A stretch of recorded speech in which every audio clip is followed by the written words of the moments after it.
ne peut plus aujourd'hui produire comme on produisait hier sans se soucier de ce qu'on appelle les externalités négatives. Il s'agit d'inventer de nouveaux processus, de nouveaux modèles économiques. Notre objectif, c'est d'avoir une économie décarbonée et une économie qui soit économe de ressources et qui ne soit pas une économie pillant la planète en quelque sorte. Les projets qui sont soutenus par la mission REV3 sont des projets de transformation, des projets de mutation. Enici transforme n'importe quelle matière usagée solide en objet du quotidien. Concrètement, on prend de la pierre bleue, du marc de café, de la coquille de moule, du cuir et on en fait des objets du quotidien, donc des plateaux de table, du mobilier urbain, des pots à bougies. Le champ des possibles est infini. Nous sommes une région qui a connu énormément de difficultés, des guerres, des déclins économiques, etc. Il faut qu'on soit capable de regarder devant nous.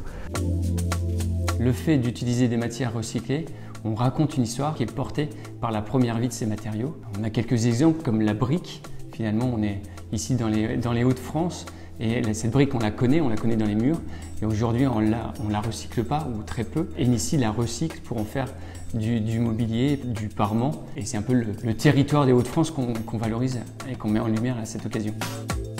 Ce qui nous est paru important, c'est que l'épargnant, le citoyen, puisse être partie prenante de cette démarche. De ne pas être simplement spectateur et d'être aussi acteur. Il nous est venu l'idée de créer un livret d'épargne citoyenne qui présente la caractéristique d'être transparent. Quand je vais déposer de l'argent sur ce livret, j'ai la certitude que cet argent sera investi dans des projets qui sont des projets REV3. Et je dois dire que le Crédit Coopératif a été de très très loin la banque la plus réactive pour nous accompagner sur ce projet.